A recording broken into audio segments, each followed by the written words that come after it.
ever so much, Matt, for that lovely introduction, and to AgriWebb for giving me the opportunity to be moderator of this webinar, or chair of this webinar, as we tend to refer to it in the UK as well.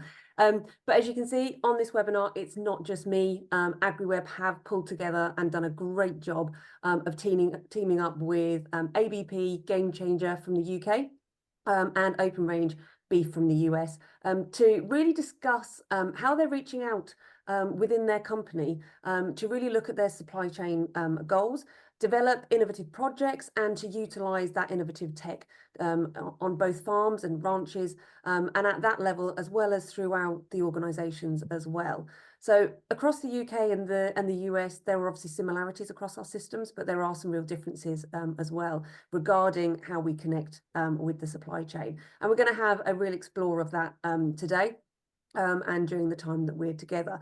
But as well as some of that, we'll also be diving into the engagement that the different organisations and countries have with their farmers and how that works across the various areas and the various sectors. So I'll do a quick introduction to our panellists. So first off, we have Liz Ford from ABP. Liz is the Agricultural Projects Manager at ABP UK. Liz was born into a farming family and is still very much engaged with that family farm. She started her career in livestock auctioneering before moving to focus on managing supply chain projects and delivering farmer exchange events and projects. Liz joined ABP in 2020 and manages all of their agricultural projects, of which I know that there are lots.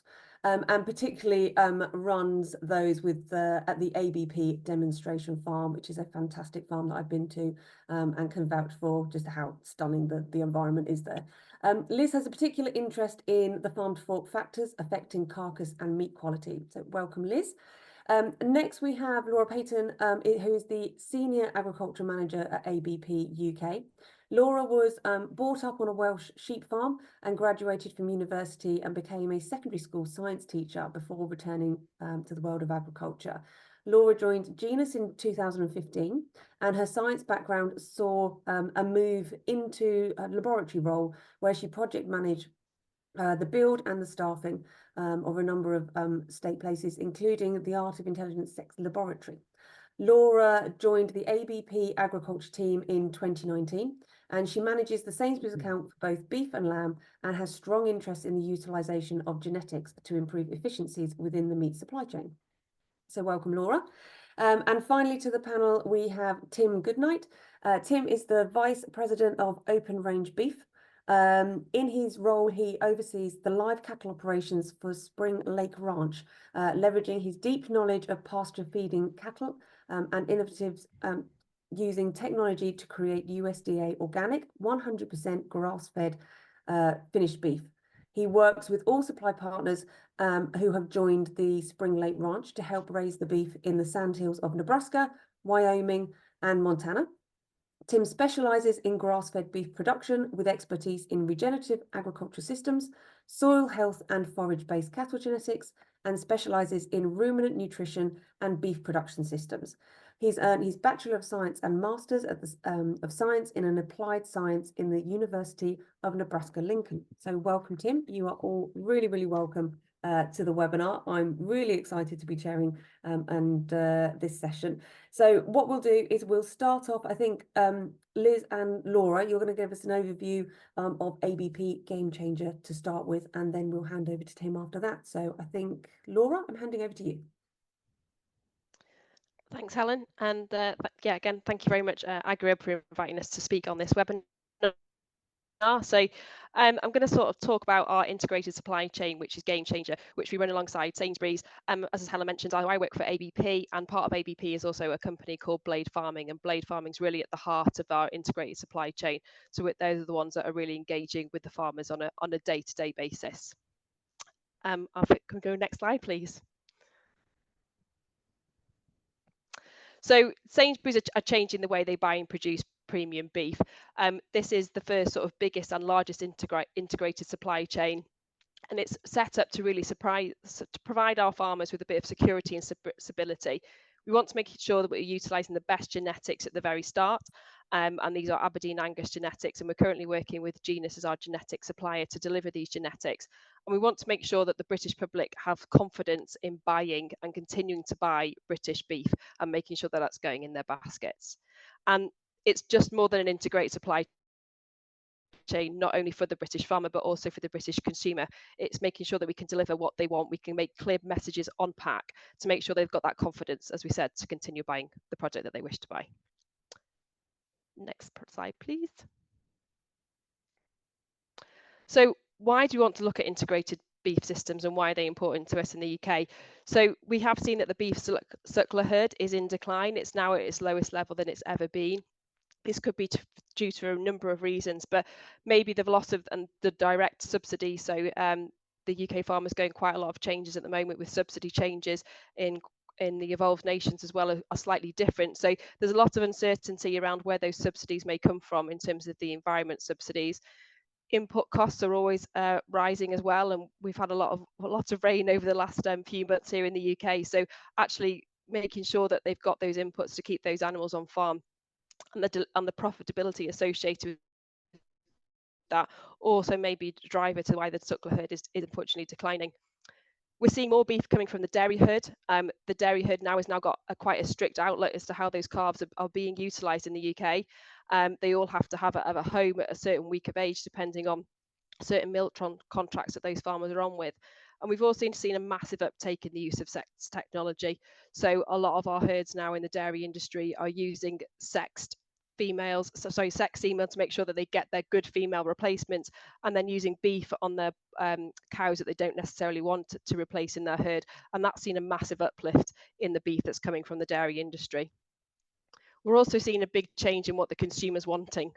They want to make sure that they have that high quality product. They want consistency. They want to know that these animals are coming from high welfare farms, and they really want to have this messaging on pack that they can connect to, that they can understand. So whether it being the fact that it's a lower environment footprint, or whether it's the fact that it's grass fed, or any call out claims, again, that we can make sure that the consumer is confident and knows where this animal has come from and the quality of life that this animal has had. And we also find that beef is a meat that's maybe eaten on more of a special occasion. It may be seen as a treat. Again, people want to make sure that they're having that quality and that consistency. So when they go and buy that steak for their Saturday night evening meal, they're having that best quality eating experience. And that's what we want to make sure that we continue to deliver. Next slide, please. So as I said, Gamechanger, fully integrated supply chain. So we start at the very start with the genetics, and then we work with the dairy farmers. So we're working with over 300 dairy farmers at this moment in time that supply these Aberdeen Angus cross Holstein bred cows into our supply chain. These dairy farmers have exclusivity rights to these genetics, so they have to be part of our supply chain to have these Aberdeen Angus genetics on their farm. These genetics are proven to be easy calving, short gestation length, so they're delivering for that dairy farmer. And they also make sure that we are delivering throughout the whole stages of the supply chain. So it's really important that those genetics deliver at every single stage. The dairy farmer will also know the price he'll get paid for that calf when he inseminates his cow. So he's really able to make sure that he's got those costs at every single stage of the supply chain. So he knows when that cow gives birth, he knows the price he's going to get for that calf, and he can then get rid of that calf at 10 days of age. He'll then be paid for that calf at a maximum of 7 days later by backs. So really easy for that dairy farmer. He can choose to bring that into one of our collection centres, or one of the blade farming team will go around and collect that calf for him. All we ask from our dairy farmers to be part of the supply chain is that they're all year round calving, though we can work with ones that may be slightly different, that they are milk recording, but they're predominantly a Holstein bred cow, and obviously that they are farm assured. The calf specification is a weight for age specification, and those calves need to be a minimum of 45 kilos at 10 days of age. Next slide, please. And then the next stage in our supply chain is rearers. So these are dedicated rearers that will have these calves from when they've come off the dairy farm up until 12 weeks of age. This rearing system is very much supported by the blade farming team. We have a dedicated team of calf rearing managers running from Scotland all the way down to Dorset, and a team of technicians that are on farm to support these rearers. We've got over 50 rearers all over the country at this moment in time, and as we recruit into our next stage, we'll be recruiting more rearers. The calves stay on a rearer for 12 weeks, so they're there for 6 weeks on milk, and then they will move to a wean shed. And they have a very strict vaccination protocol as well, so to making sure that we're giving our finishers that they will move on to a really good quality calf that's had an excellent start in life. To be a rearer is a bit like a bed and breakfast system. So Blade will pay all the inputs, so they will pay for the feed, the veterinary cost, and any support. And the rearer supplies the building, the labour, the straw, electric and water. There's 24/7 support whenever a rearer may need support from both vets and the Blade farming team. And we're always continuing to drive improvement. So every time a rearer has a batch, so a batch would be on a rearing farm for 12 weeks, when that batch leaves, that rearer will get a closeout report on how that batch has performed. And they're given support if they need to improve by our vet team or our technician team. To become a rearer, all you need to be is red tractor assured, have livestock experience and appropriate buildings and infrastructure. And then the next stage is a game changer finisher. So the benefits of being a game changer finisher is that you know you're getting a quality calf that has come from a Blade rearing unit. The data that we collect from those calves guarantees that when it goes onto that finishing unit, you're having a strong calf. We have full visibility of the growth rates that they've come through by using the Blade by using the AgriWebb software, and that software is what's also passed on to our game changer finishers. So all game changer finishers have access to AgriWebb software to support with their weighing and management of these animals. The Blade calf has come on to now a finishing unit where they followed that strict rearing protocol. The calves are now staying at least on the finishing unit for anything up to a maximum of 24 months. Our current killing age is around 18 months. And they're coming onto Farmer's Ed with electronic ear tags. They've got their AgriWebb data in there, and the finisher can see how these animals have performed. There's various models that a game changer calf can move on to a finisher. It can be a financed animal, it can be unfinanced. You may choose to have these calves at a very young age and take them all the way through from rear to finish yourself. It could be a dairy farmer and you want to take the calves through from conception right the way through to finish. There's also monthly payment options as well. And again, there's a whole team of Blade Farm technicians and business development managers that will work and support you as you become a game changer finisher. To become a game changer finisher, again, it's that red tractor assurance piece. So we can offer these at a lifetime farm assured. That you have good quality grazing and forage. It just links back to the messaging that we put on pack. The consumer is keen to know that these are grass forage fed animals. Facilities to take calves at 100 kilos. So they leave the Blade rearing unit an average of 100 kilos. Again, there is variations to that model. So that's not something that is in stone. And you will know the price you will get for that end price for that animal when that calf arrives on your farm. That truly is unique to Game Changer. Every single step of the supply chain will know the end price they get when that animal leaves their farm. And that's all about making sure that we can give security and visibility to the farmers to make sure that they can manage their systems to have an idea of the take-home profit at the end.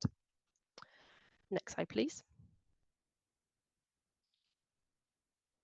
So in summary, what does Game Changer mean? So it is an industry-leading integrated supply chain right from the start, from genetics all the way through to the consumer shelf. It's in partnership between Sainsbury's and ABP Food Group. We try to offer that predictable, that security, that stability around those pricing mechanisms. As I said, every single part of the supply chain will know the end price of their animal. Dairy cow that's inseminated, you will know the price of that calf 9 months in time. The rearer, who is on a fixed per head batch, and then for the finisher, who knows the end price per kilo he will get paid when that animal arrives on his farm about 100 kilos. It provides security to the British beef supply chain to Sainsbury's, and we can deliver a lower, more carbon efficient animal into them. And it's making sure, again, that we're driving that consistency, that traceability, making sure that those consumers are having a high quality product, that every single time they go and buy that steak for their treat on a Saturday night, they're getting the same consistent and same value that they want out of it every single time.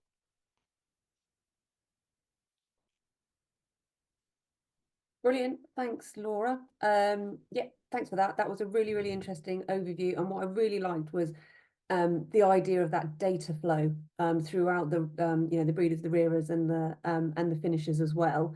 And I think that's something that maybe we can unpick a bit when we have a bit more discussion after we've heard Tim. So I'd like to invite Tim, if you can share your screen and take us through your presentation, please. You bet. Thanks, Helen. Thanks for having me. Welcome, everybody. I'll give a quick overview here of open range beef and Spring Lake Ranch, and then we can get into some questions. But here's a picture. Here's our little plant here in Gordon, Nebraska. Really the predominant business for open range beef. We're a small regional packer here in Gordon, Nebraska. We'll slaughter 37 to maybe 45,000 head a year. That's 750 a week's really the sweet spot for us. We've got a number of brands. You see that sign there, Raise American. Raise American is one of our brands, predominantly an organic cull cow for grind. However, here in 2022, we launched the Spring Lake Ranch brand that I oversee production of, and it's a fully vertically integrated grass-fed to grass-finished program.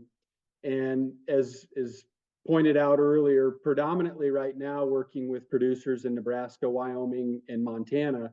However, we're really looking to expand that across the U.S. and looking to expand that regionally. As I mentioned, it's Spring Lake Ranch is fully vertically integrated, so we work with cow-calf producers, yearling operations, and then what we consider our finishing operations, predominantly on irrigated pivots here in South Dakota and Nebraska. Spring Lake Ranch itself, that you can see here, is a 20,000 acre ranch located just south of the plant in Gordon, Nebraska. We'll run roughly 2,000 to 3,000 head of yearlings, so it's a predominantly yearling operation here at Spring Lake Ranch.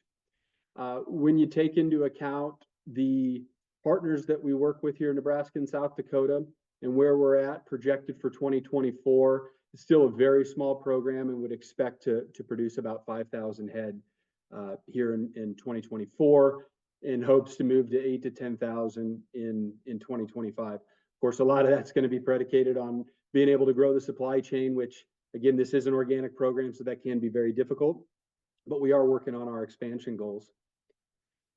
Scaling the supply is, in the organic side is really the most difficult for us. So, cow-calf producers, we're currently recruiting cow-calf producers for 2025 calving.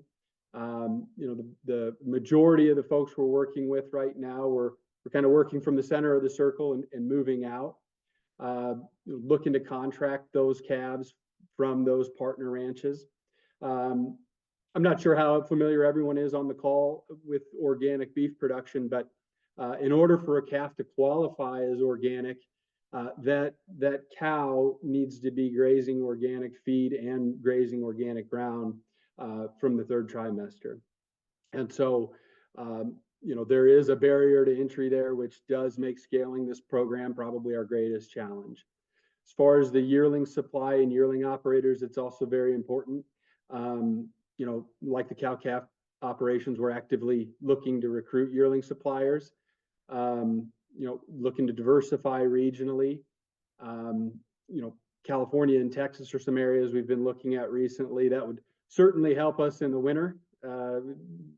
Anybody on the call from the Midwest knows the winter we had last year, and it's been quite a bit better this year, so no complaints, but looking to grow that regionally. The yearling operations around Nebraska, Wyoming, and Montana that we work with have been really pretty easy to transition to organic. And so we're, again, actively looking to bring on both those producers. Within our supply chain, and really why a number of you are probably on this call, we're leveraging AgriWebb, investing in our AgriWebb technology to really bring all of our production groups together. So from our cow-calf yearling into our finishers, and to be able to track our supply, give us a better idea of key metrics at all levels of production. So on the cow-calf side, into the yearling, rates of gain, costs of gain, as well as carcass quality metrics and things like that. Again, being that this is vertically integrated, it's important for us to hit what we're marketing at least is a choice product. And so being able to provide that feedback to all of our partners in the supply chain certainly aids in genetic selection, helps them to gauge their management decisions. We definitely don't want to be a group that's out there saying, you know, here's what we see is working, here's what we want you to do, this is what you're going to do. We really want to be more, you know, we want to be more communicative and give that kind of feedback to say, here's what we're finding with your genetics and on your operations compared to what we've got at some of our other partners, and hopefully allow them to make those changes. Moving forward, it's something that we began to implement at really all of our operations, and just, you know, shout out to the AgriWebb and their personnel for helping us bring all of these partners on, because it can be difficult with ranchers, and I'm one of them, to take the jump in with technology. So that's really it. That's a quick overview of our program, and I figure we'd just jump into questions and answer stuff from there. Thanks ever so much, Tim. That was a great overview of the Open Ranch beef system. So we have already started getting some questions into the Q&A. Brilliant. Keep them coming. I want as many questions in there as possible so that I can really bamboozle the panel. So while everybody's just thinking about those questions, I've got a few pointers just to really start the conversation. First question, really, just to open the discussion, is to everybody. How are you really working with your farmers or your ranchers to ensure they've got as much visibility across, you know, as much of the supply chain as possible in terms of their product? Because you've all spoken about, you know, product quality and, you know, the brand. Tim, you mentioned the brand. Laura, you mentioned a lot about quality and making sure that steak is the same quality every Saturday night when people have that special cut. So actually, how do you make sure the farmers and the ranchers that you're working with really have visibility and really sort of connect with the supply chain? Who wants to kick off? Shall I start? Go for it. So Gamechanger's just gone into its fifth year, but in its fourth year we launched the product into 63 stores. So that really made that whole connection piece for our farmers, that they can now see their product on the Sainsbury's shelf. So it's marketed as the low carbon, taste the difference Sainsbury's beef, and that, you know, is really something that we can shout about to our farmers in the supply chain, that they can actually see their product, they can buy their product, they can taste their product, and they're part of something now that they can see at the end. They can feel proud of where their product goes.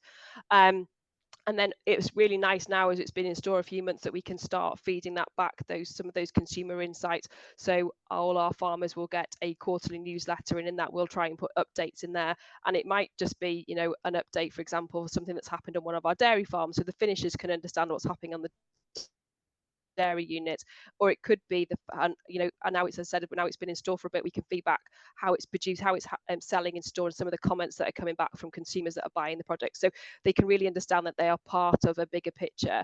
And I think what's also unique about integrated supply chains is the finisher understanding some of the challenges that are in the dairy industry, understanding some of the challenges that the rearers are going, and that's what we really try and build, a community.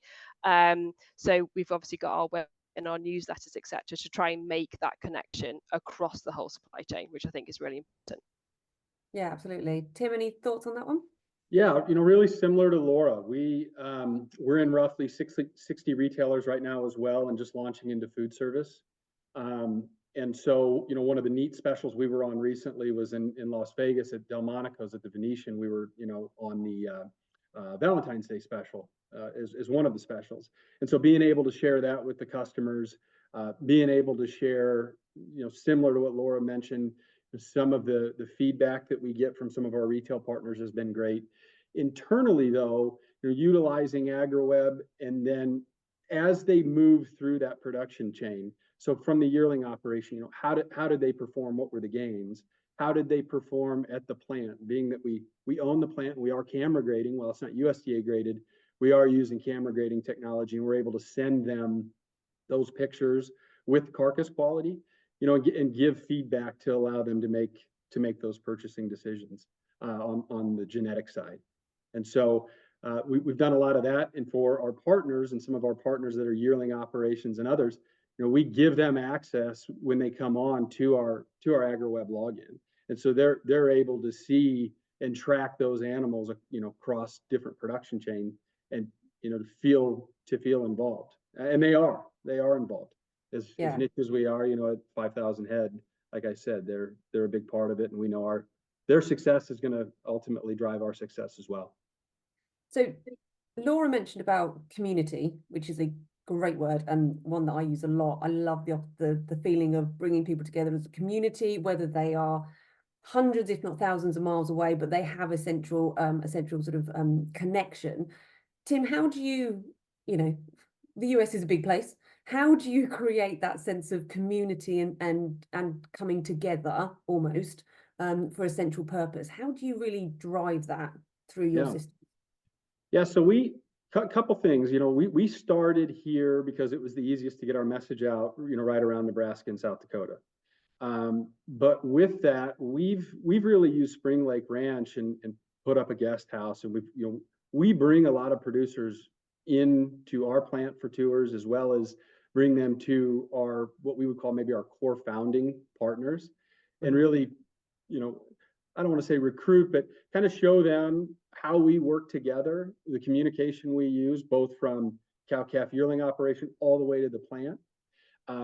A lot of times we have retail partners and food service partners, chefs and others come on ranch, and when we have them on property, we bring producers.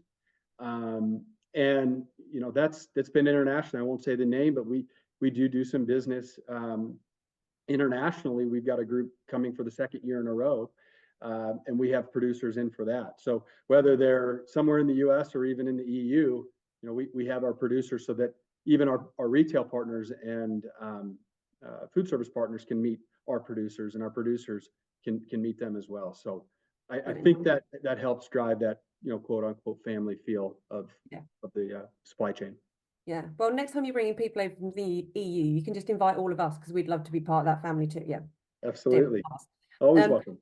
Perfect. That's the invite we needed, ladies. So Liz, just coming over to yourself, Tim's mentioned about bringing people on ranch or on farm. Obviously, you have a large input into the Bromstead sort of demonstration for farm as part of ABP. How do you utilize that farm to do just that, to bring the community together? And how do you do that to show the what works bit, but also the what doesn't work bit? Yes, thanks, Helen. So we are very lucky. We've got a great demonstration farm in the UK, and we use that really as a test bed, as an opportunity to disseminate information out to our supply chain. So first and foremost, one of the areas that we work on there is looking at animal genetics, and that largely informs the genetics that we use in our integrated program, in the Gamechanger program. So it's tried and tested on a commercial farm. There's lots of data collected on that using AgriWebb software, but also literally from birth through to slaughter and to meat eating quality. So all that data is collected. So when we're looking at which size we're using, we're really using an informed choice that's been tested in a commercial environment. So that's great.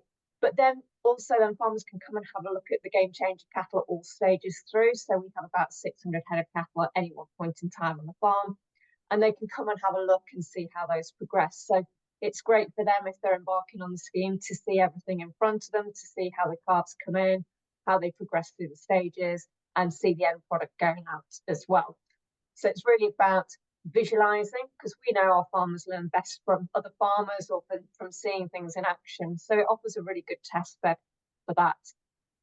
And we're very proud of the fact is we're not doing anything different than our farmers can do. So our targets, our specs for the program are very achievable. They're very commercial, and it gives the farmers the confidence to be able to buy into that. But alongside that, it's about working with farmer groups as well, about how we can do other things as well. So how we can look at different grass swards, how we can implement some of the multi-species or some of the environmental impacts as well, and how cattle can integrate in that way. So it's about coming along, seeing what's happening, learning what's possible, and how our cattle will grow and develop using those systems.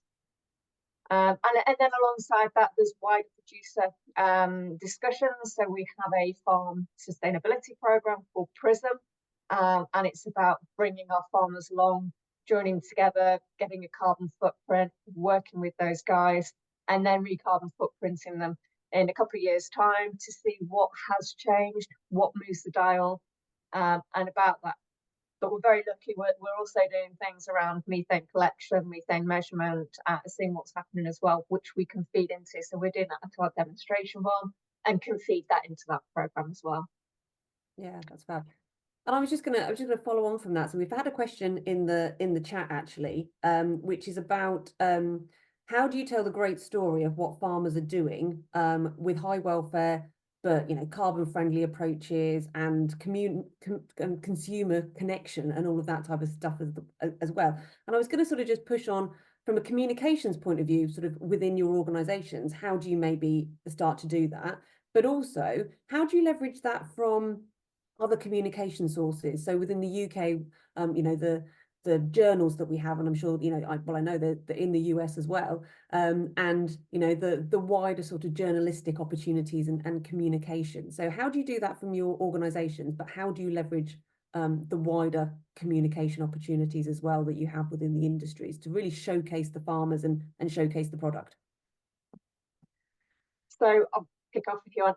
So yeah, we have various social media channels. So we've got Gamechanger social media channels, which will integrate with the whole supply chain. So primarily our farmers, but all the way through to retail as well. And we have that for the farm itself. There'll be various events on farm or within Gamechanger producer groups as well. So we've run a few events with Gamechanger farmers and AgriWebb, etc. But in terms of the wider industry, we'll bring those along. We'll have media open days at the demonstration farm. And it's about getting key messages and the correct messages out to media and to showcase our farmers, to show what they are doing, because they're doing a great job. And the same will go for the guys in the US, I'm sure. There's some really great examples about being done out there.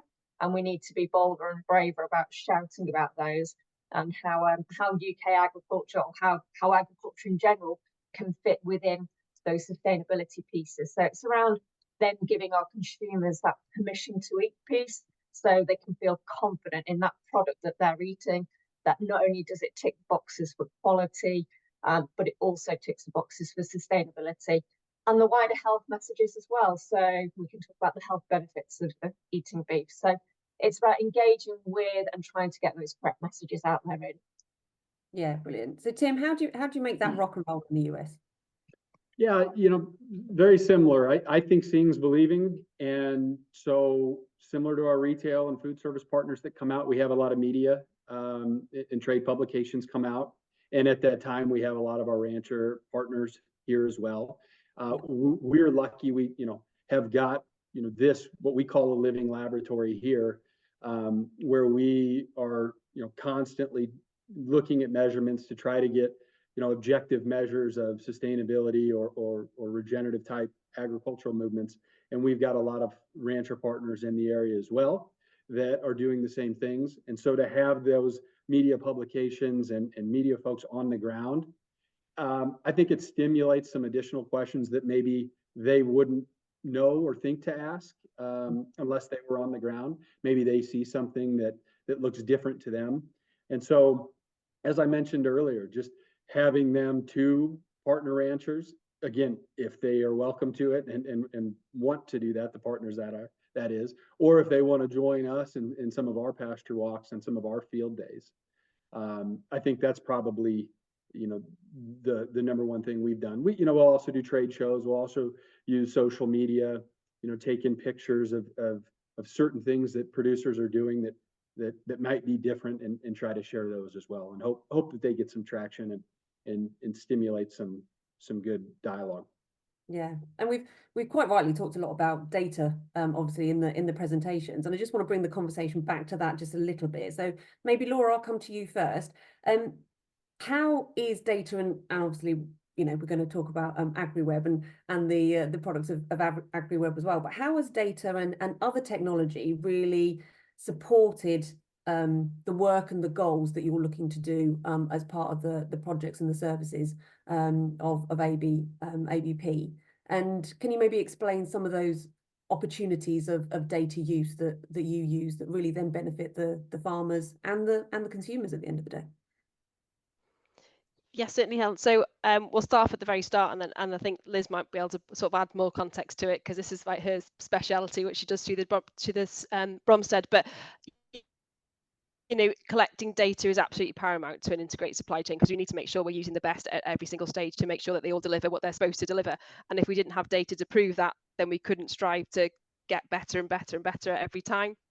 So obviously Liz collects a lot of data on the actual bulls and the genetics at the start through Bromstead. And then as those animals enter our collection centres and rearing units, we can then monitor their feed efficiency, how much they're growing, their daily live weight gains, etc. And we can then help support farmers, whether it be colostrum management from the dairy calves. If we're identifying a particular calves that come from a particular herd, for example, we can then offer them support. In the rearing units, again, maybe it's the fact that that shed might need more ventilation than another shed, and all these improvements can come from the data that we collect. And then moving on to the finishing units, again, the finisher, he's weighing those animals, he's putting them into AgriWebb. He can see that actually if a certain animal's not performing, get it gone. It's not improving your system. You're feeding that animal and not making any better. It's, without this data, without this information back, then we can't have these efficient supply chains, and the farmers can't be cost effective in making sure that they're performing at the best they can be.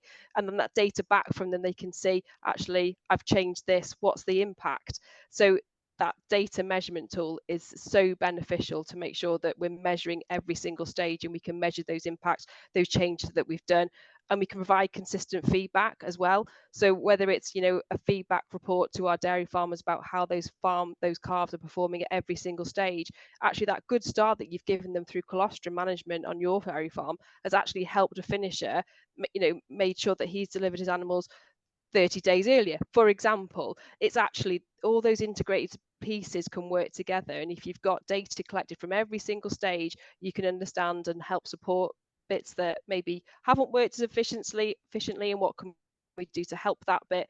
But yeah, the data is key, and we need to make sure that we're all recording that data. Yeah.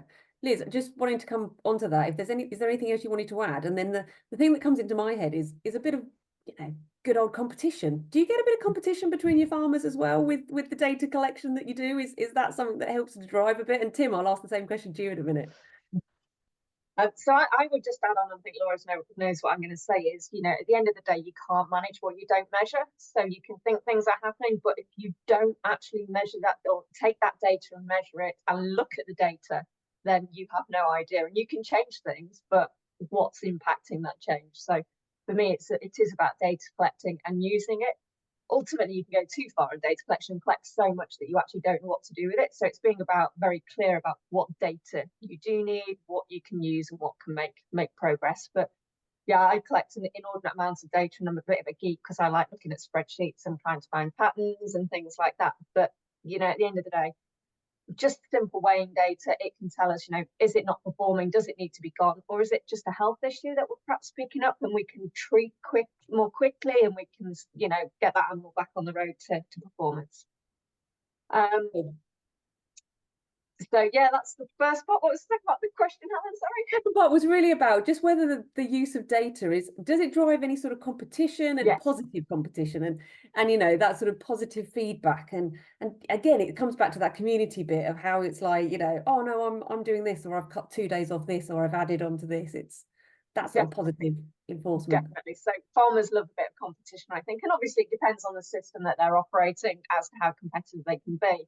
But we have done that with certain elements of our supply chain, and we've sort of run a bit of a league table, all anonymous, but a bit of a league table, so they perhaps can see, oh, hang on, somebody's doing much better than me. How do I get there?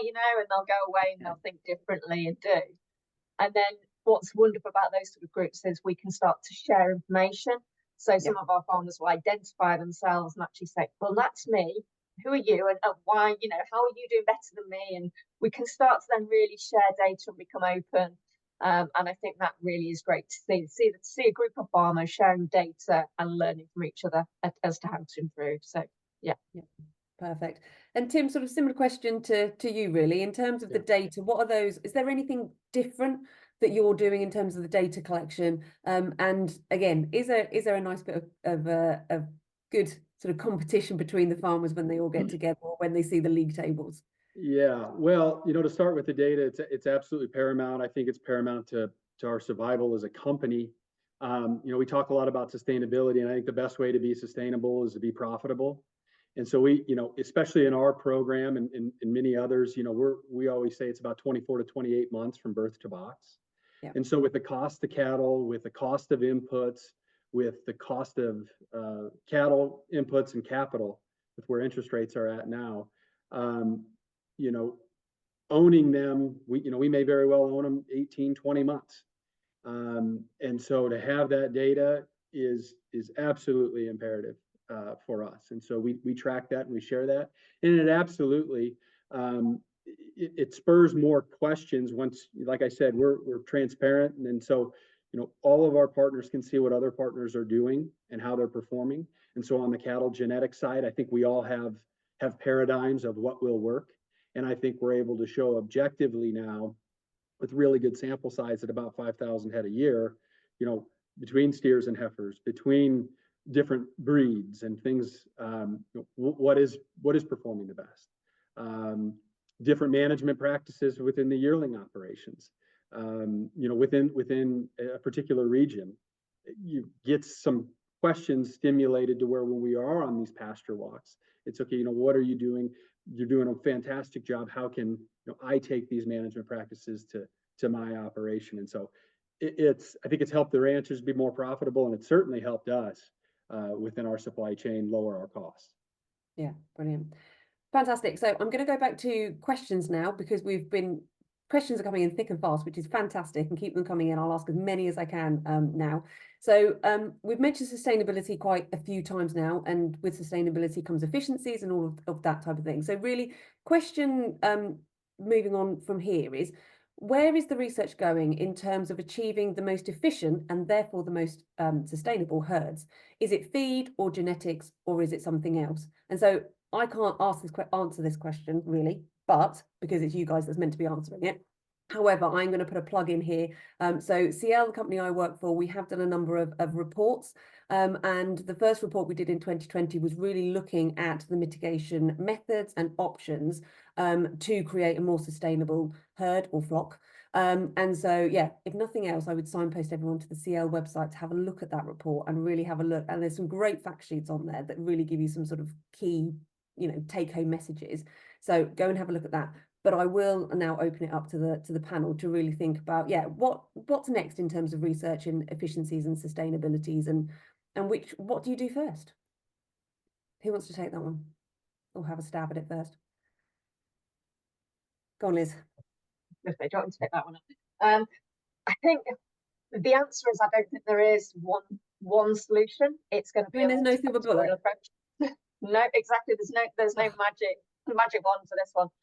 I think first and foremost, it's getting the low-hanging fruit. So it's getting the key components right. So, reduce slaughter age or be more efficient, making sure our animals are converting feed on an even plane of nutrition to get those turned around and away is one of the key things that we can do. So clearly, the shorter time they're on farm, the more productive they're on farm, then the lower carbon emission, the lower methane emissions, the lower our carbon footprint. It also then gives us a chance to then fill that animal space with another animal and keep that production cycle going. We can then look at things like feed intake data, and we're doing a fair bit of that at our farm. So selecting cattle that are going to eat less and grow at a faster or more efficient rate. So at the end of the day, feed intake is one of our big costs in finishing. So how can we reduce that to make our animals perform quicker? We can then start to look at some of the more additional sort of components, and we hear a lot of talk about things like additives and devices and things like that we can use in cattle. Additives are quite a difficult one. I think there's some products that have been shown to work quite well, and there's other products that are perhaps being marketed that perhaps have less tangible outcomes, but it's more about how you incorporate those in the animal. And there's certainly been lots of work done on those fields, and we've looked at a few options, but not found anything conclusive on that one yet. And we've been, trialing various things, but I think really it's going to be about an all-round package. It's about getting the management right. So it's about selecting the right genetics that are going to give us a shorter finishing period, that are going to be more feed efficient. And then it's about the management process through that are going to give us our big wins. And then it'll be about mitigating or doing these sort of trying to get the last bits through, really.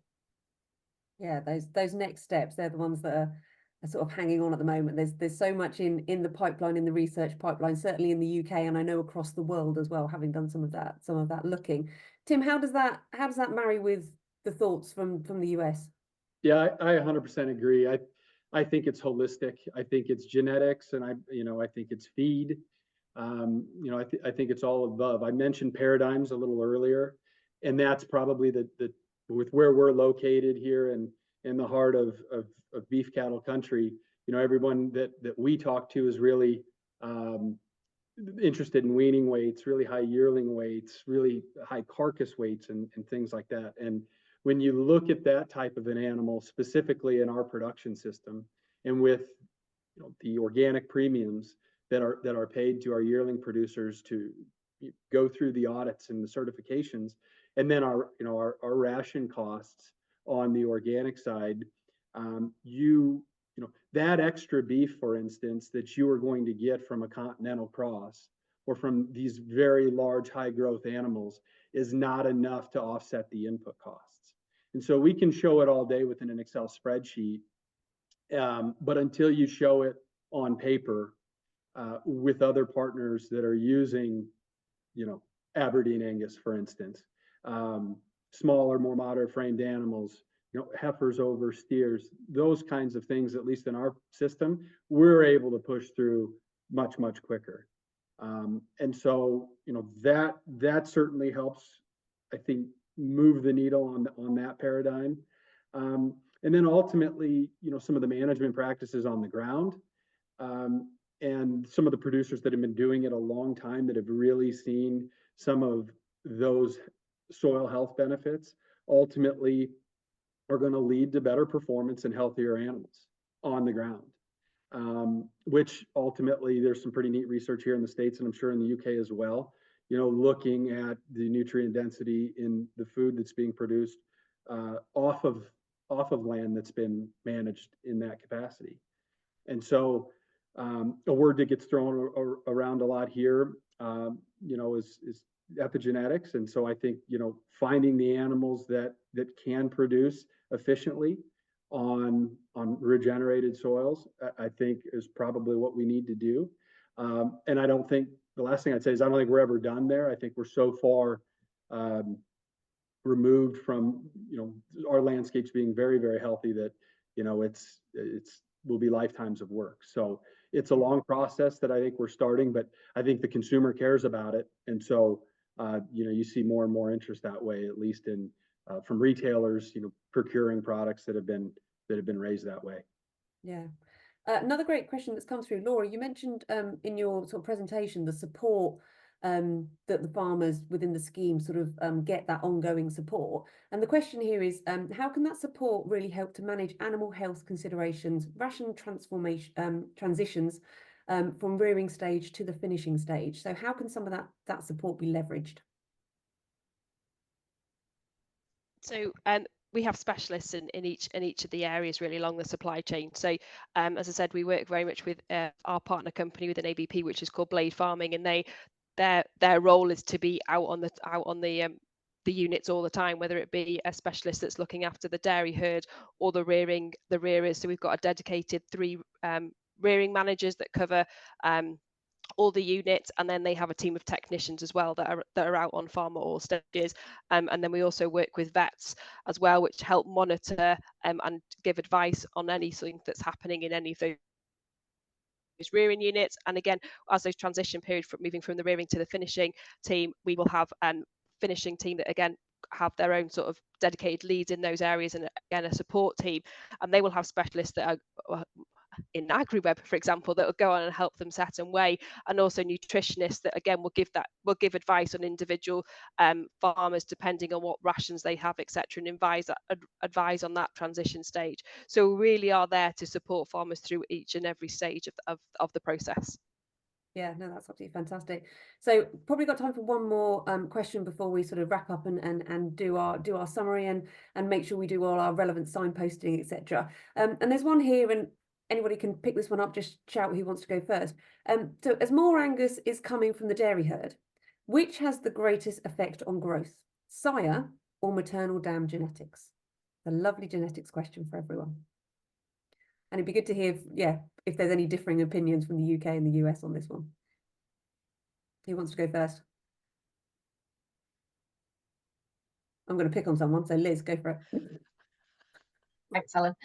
To be honest, it depends on the genetics. That's a real cop-out answer, I know.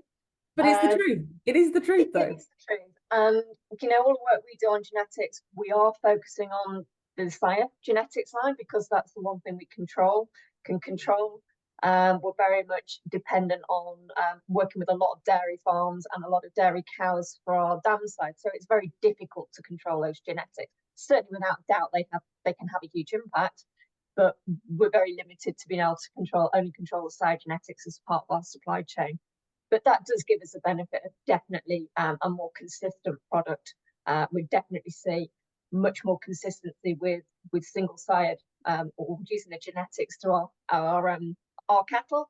And if we compare those to average cattle out in the marketplace, we can see vastly different cattle coming through. So we can see, double the live weight at the same age just through the sire genetics lines without then even going through to the dam genetic line. Yeah. And Laura, does that have impact? Sorry, Liz.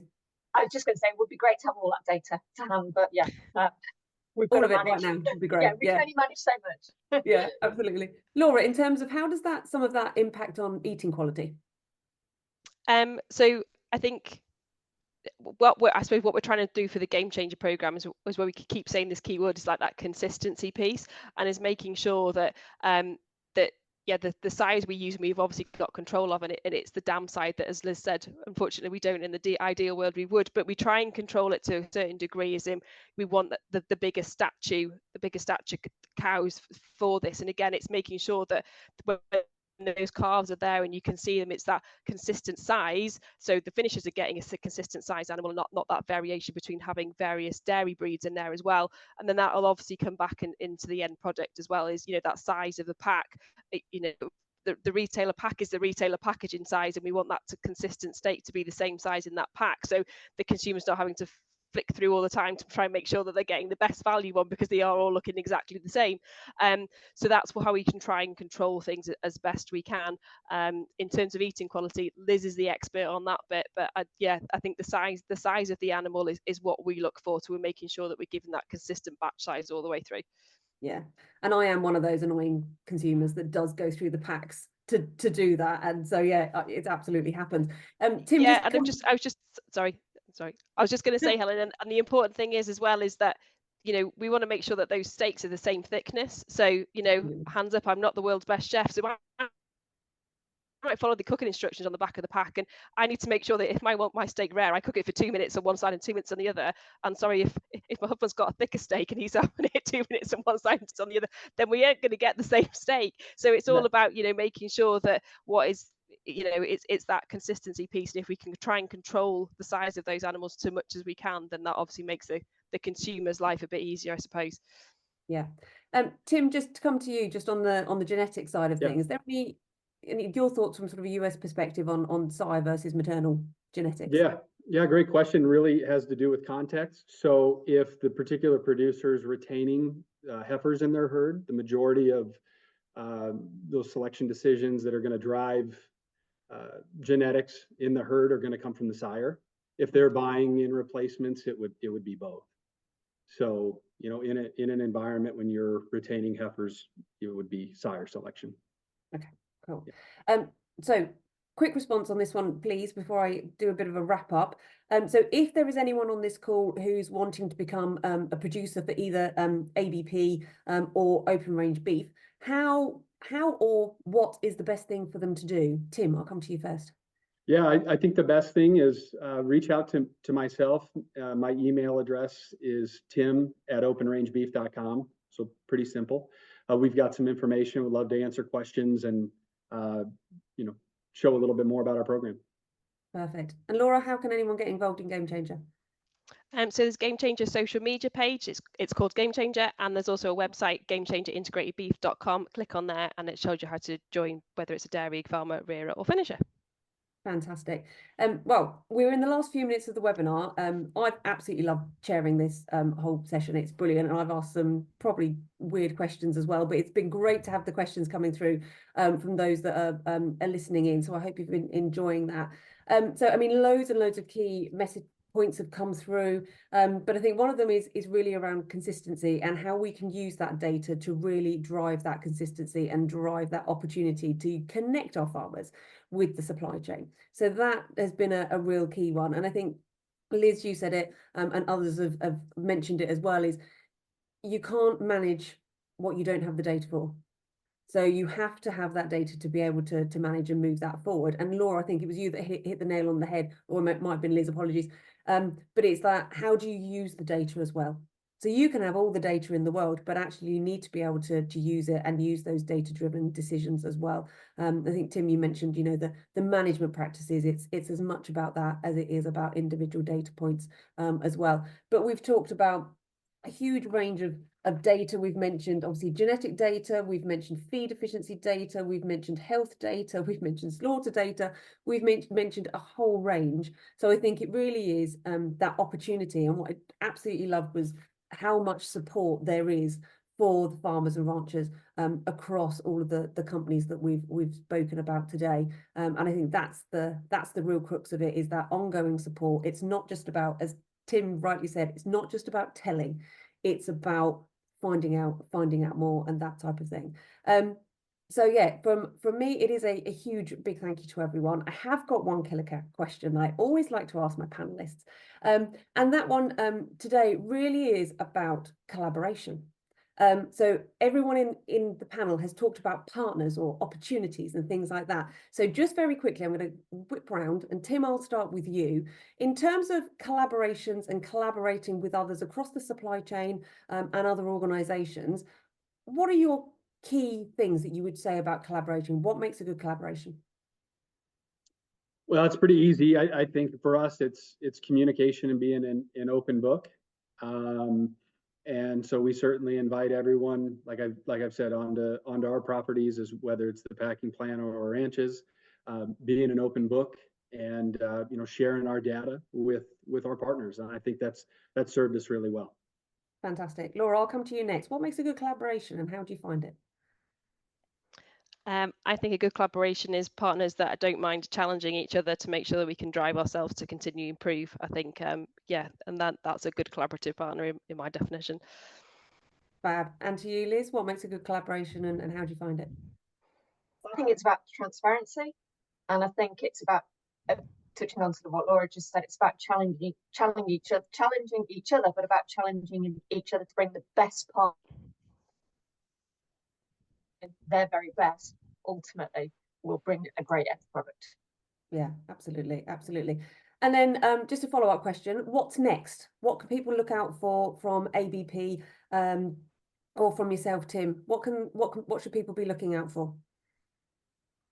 Laura, I'll come to you first on this one. What should people be looking out for?